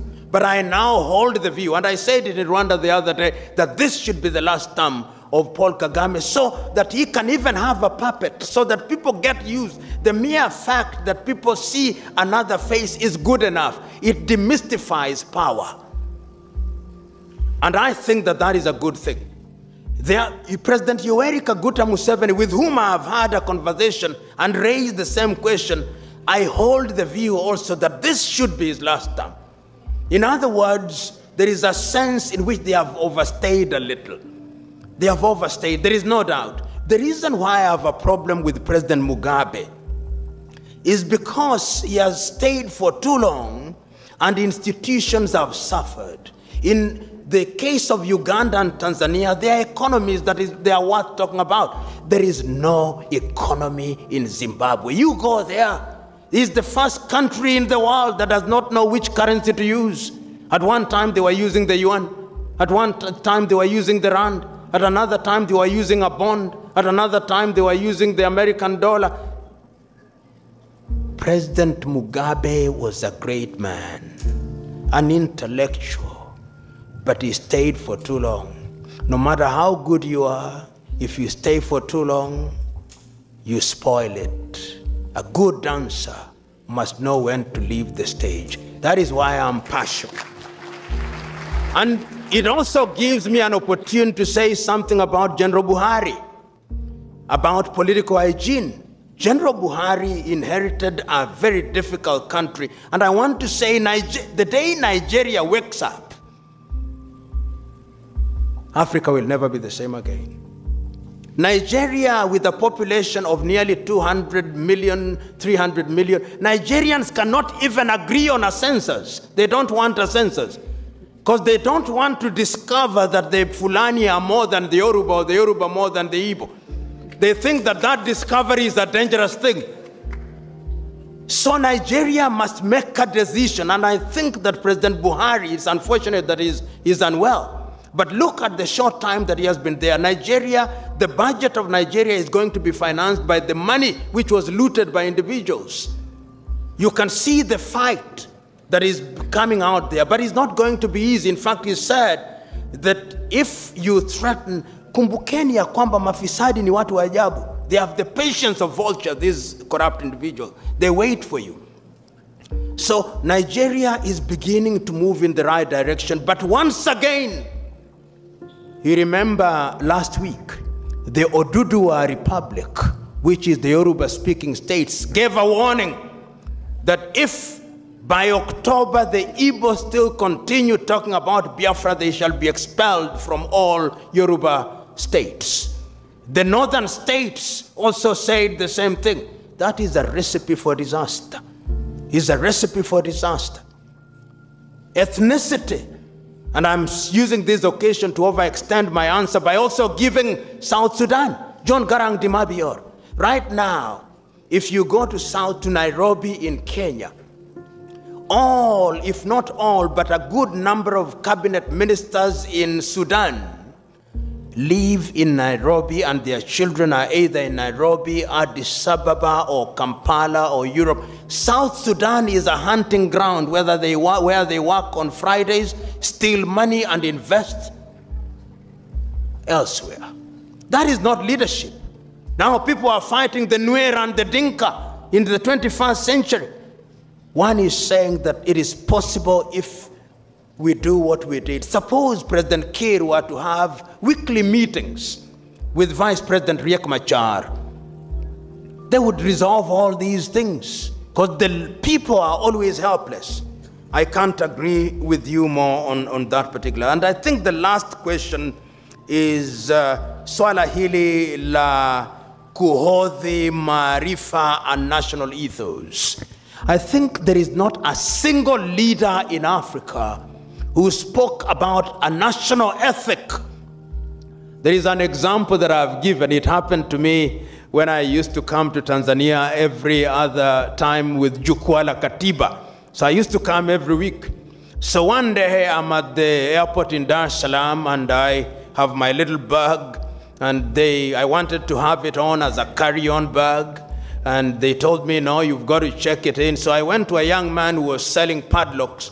Kaniambia, wewe Mtanzania? Kasema, mimi ni Mkenya bana. Unarudi nyumbani? Kasema, narudi nyumbani lakini nahitaji kufuli kwa kuwa wameniambia lazima niweke kwenye nanio ya mzigo.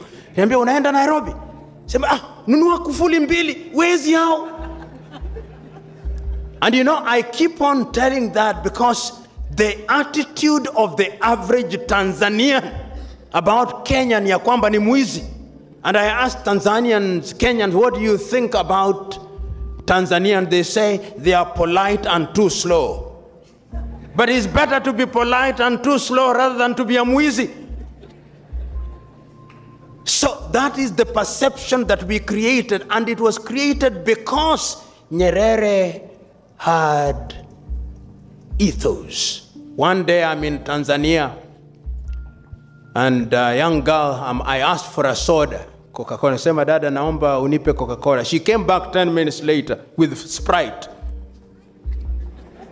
Kamwambia, na sasa dada, siniliomba Coca-Cola. Sema, si soda, ni soda too. I just laughed and took the soda. And the moral of my story is that when you come to hospitality, Kenya is number 1. A hotel industry, we do very well. But I was so amazed by the politeness with which, if it was said, the Kenyan would say, we kunywa soda wewe. The difference is Nyerere created a national ethic and ethos. Your typical Kenya will say, nataka maji. Mtanzania asema, ndugu naomba maji. Sometimes we joke that even the Tanzanian policeman, when we want to arrest you, say, naomba nikutie nguvuni. How can you omba tutia mtu nguvuni? Unamtia nguvuni. And I'm saying this in jest. Mwalimu Nyerere was talking about ethics, and today, when you look at Azimio la Arusha and the 10 points, is that not what everybody is talking about now? All these TAKUKURU, all these anti-corruption authorities, all these integrities, we have gone back to Azimio la Arusha. And I'm saying that there are things there that we can look at and begin to inform our leadership. And lastly, I want to talk to young Africans. I see young Africans here. Professor Mlama, the VC, the DVC, Mzee Warioba, have done their bit. This is a relay race. The question is,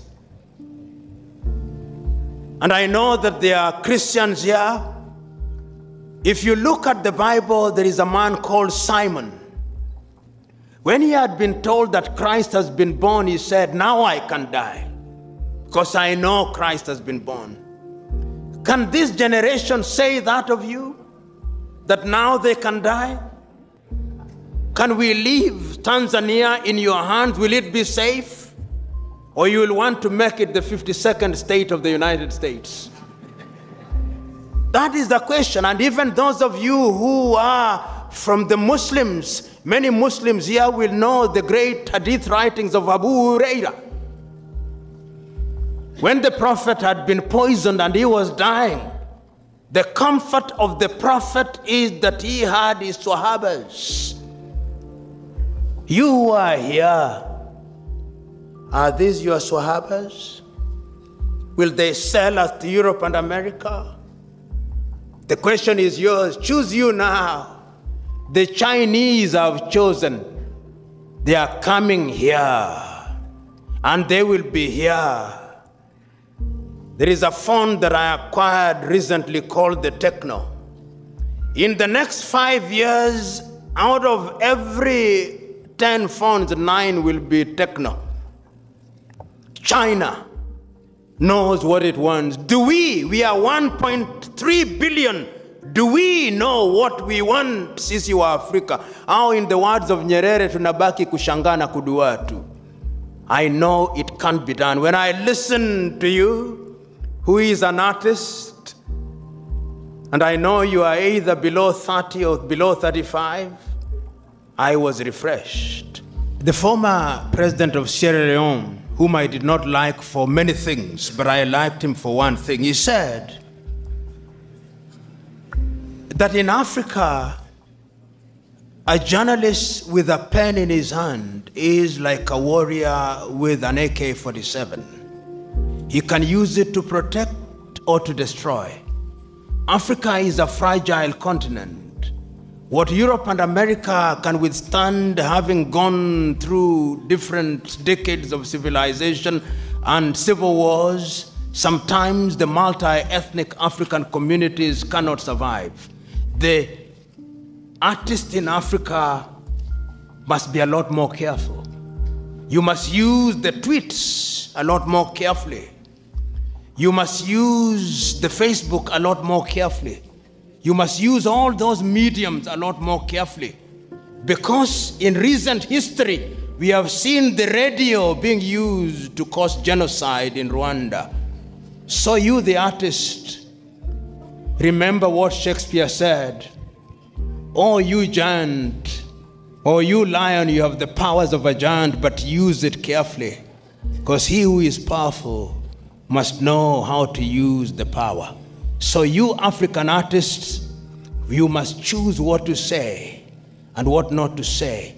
In other words, without compromising your freedom, you must choose what to say. Just like when you are reporting a death, when you are telling me that my father is dead, you don't come and say, mzee wako, yule hayuko tena, amekufa. No, you come to me and say it differently. And I conclude with this example. There are two ways, those of you who are Christians, of passing an information. There is the way of John the Baptist. John the Baptist was shouting to Herodias, oh, you adulterer. And ultimately he was arrested, and Salome asked for his head. And that is the end of the story. But there was another prophet in the Bible called Nathan. He went to David and told David, oh, King David, there is a man in your kingdom who is very poor. He has only 2 goats. And there is another one with a lot of goats. But this one with a lot of goats, he has taken from the man who has only 1. And David said, who is this man that he may be punished? And Nathan said, King, that man is you. You must make a decision on how to say things. The only young man whom I would have loved, please, to ask a question is that young man who raised his hand throughout and was never recognized. So, yes. Okay, karibu. Thank you so much, Professor. My name is Joram Kumbi. I come from ALF, Africa Youth Leadership Forum. And I've been in Kenya attending the National Prayer Breakfast 4th time, meeting the President of Kenya, Uhuru Kenyatta. So my question is to you, what have made you special? And what moves you forward as a professor? Because I want to become like you. You have said life is a relay race, handling the baton to the next generation. And if you allow me, because you are the true son of Africa, I have a gift for you. A map of Africa. And thank you for painting our hearts green. I have a gift for you, Professor, if you allow me to. Please. I didn't know he had a gift for me. So